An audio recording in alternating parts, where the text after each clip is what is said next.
Chapter 898, Response. After setting up the candles, Colin Iliad found a piece of pure silver and picked up a carving knife beside it. With steady strokes, he carved out a palm-sized charm vessel. Then, he followed Derek Berg's description, drawing the secret symbol of the Fool on both sides of the silver piece. The entire process was completed quickly.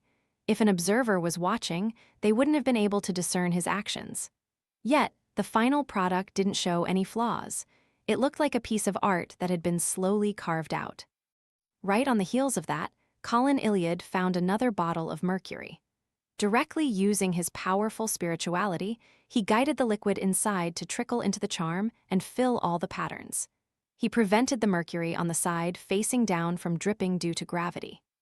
Repeating the process, he made a second charm.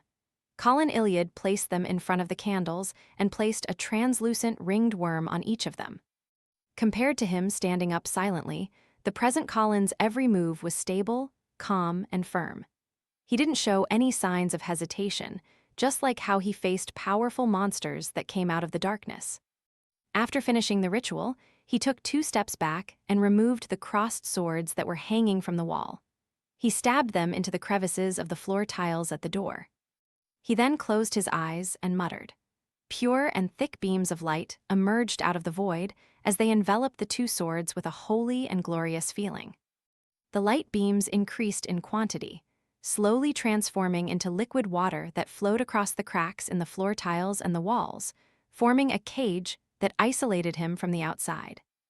As a senior demon hunter, Colin Iliad didn't wish to take such precautionary measures when holding a ritual. This was because there was a tiny chance of angering the target, bringing about dangerous developments. However, he had no choice but to do so because he needed to be certain that even if the ritual failed, even if the Fool was an existence filled with malice, and even if he were to die at the altar, he would not bring too much harm to the City of Silver. In regards to the defensive power of the cage, Colin was rather confident because this directly stemmed from a godlike sealed artifact, a crown which the giant king Aumir wore, proof of glory. This was one of the main reasons why the City of Silver could survive wave after wave of monster assaults in the Dark Ages. With all his preparations completed, solely using his spirituality, Colin Iliad used his desk as an altar and created a sacred and clean environment that no one could disturb. He then lit the 3 candles. The pale yellow light flickered as they reflected in his eyes. He bowed his head and scattered the plant powder, monster hide, and fur into the candle flame or lit them, and threw them into a cauldron so as to please the secret existence he was about to pray to. Such acts weren't rare in the City of Silver. Known to all, there were rituals held that targeted the creator, but from time to time, certain residents would be enticed by unknown existences during their patrols or exploration, tempted to hold all kinds of rituals. Most of the latter was a passive act, but there were a few that were done proactively.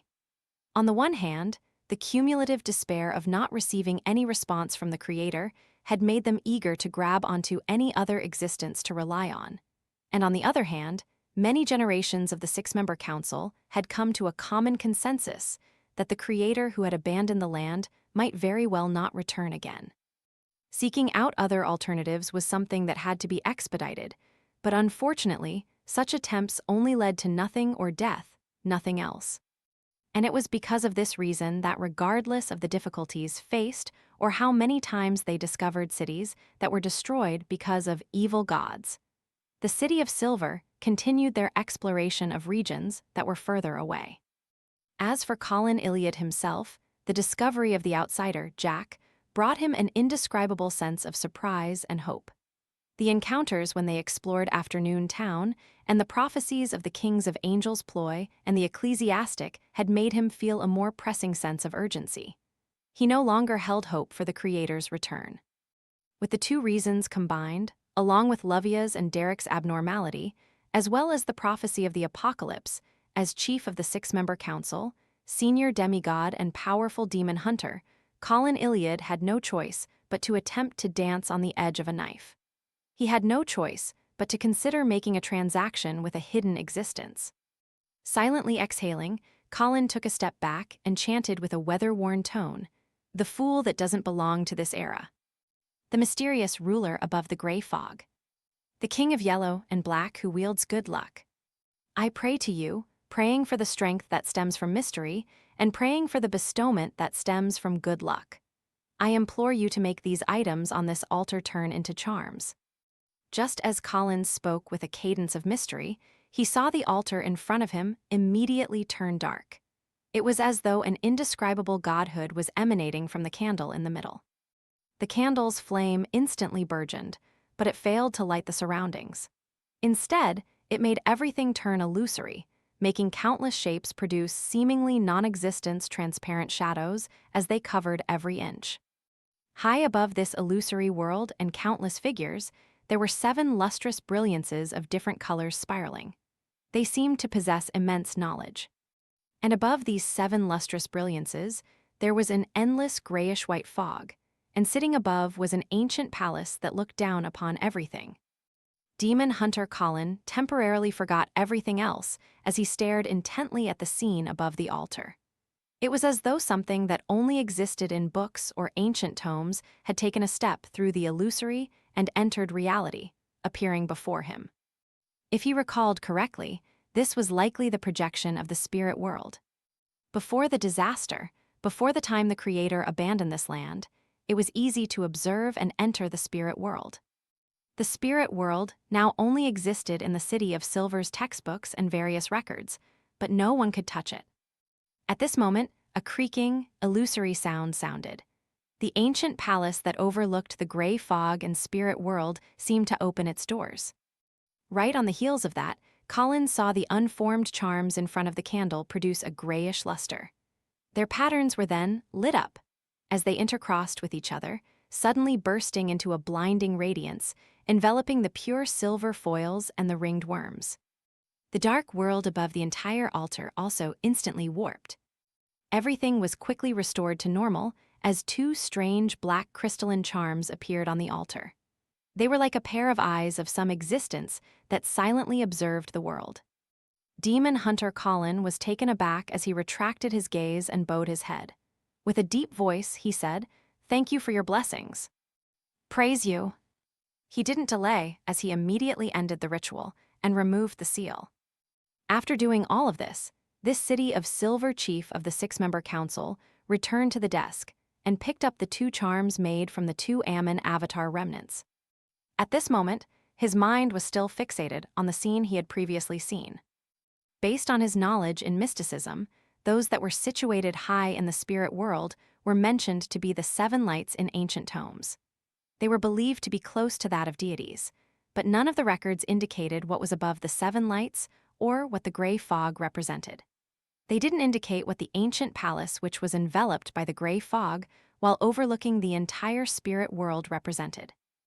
And during the entire ritual, Colin Iliad only felt that the fool he was praying to was staid, mysterious, and almighty, nothing like the evil beings who often like to express their powers as though eager to showcase something. Such a performance had a close parallel in the records of the City of Silver, the Creator. As he looked at the charms in hand and his condition, the grizzled demon hunter Colin suddenly closed his eyes as figures flashed past his mind for some reason. They were his father, mother, elder brother, younger sister, oldest son, youngest son, daughter, and oldest grandson whose lives he had personally ended. This already old chief remained silent for a very long time before he suddenly sighed softly. It's been 2,583 years. After 2,583 years, the City of Silver had finally received a normal response. In the library and the steeple, Derek was in the ancient myth section. He often browsed when he saw a notebook he had never seen before. This notebook's cover was made from a particular monster's hide. There were clear patterns on it, and the pages inside were old and yellowed. The records included the experiences of the original author when he encountered different monsters. These monsters were mostly accessible among the City of Silver's textbooks. Even their special traits were the same. However, the thoughts and experiences from the numerous battles left Derek reading in relish as he read seriously. As he flipped through it, he suddenly noticed a monster named Shapeshifter. Such monsters didn't come equipped with the intelligence to communicate, but they were adept at setting up traps to deal with targets. Furthermore, they could disguise as others, using what seemed like fascinating methods to complete a hunt. The notebook's owner had commented on them as being bizarre and dangerous. This is very similar to Mr. World's guess of the Bizarro Bane's traits. Could Shapeshifter be the Bizarro Bane? Derek felt delighted as he quickly read the rest of the entry. He discovered that this type of monster lived towards the north, in a faraway city's ruins, and the monsters in that area's darkness were powerful and terrifying. Even the 6-member council wasn't able to deal with some of them. Therefore, after 2 attempts, the City of Silver paused any exploration of the area. To date, exploration of the area hadn't been resumed. Due to such reasons, the City of Silver's textbooks didn't make mention of the unique monsters there. After reading the record, Derek subconsciously flipped the notebook to the last page, wishing to know who had experienced the 2 harrowing explorations. As he flipped through it, he saw a name, Colin Iliad. Dacey County, Eskelson Harbor.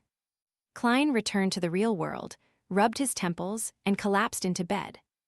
To give the City of Silver's chief a better impression of the fool and generate more trust, he had proactively added some special effects when responding, expressing the might of the mysterious space above the gray fog during the secret deed, ritual and sacrificial and bestowment ritual.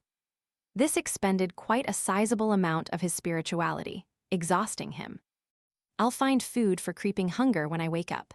I'll let it have a good nap above the gray fog. Klein thought in his stupor and soon fell asleep. He was woken up by his rumbling tummy after sleeping from morning to the afternoon.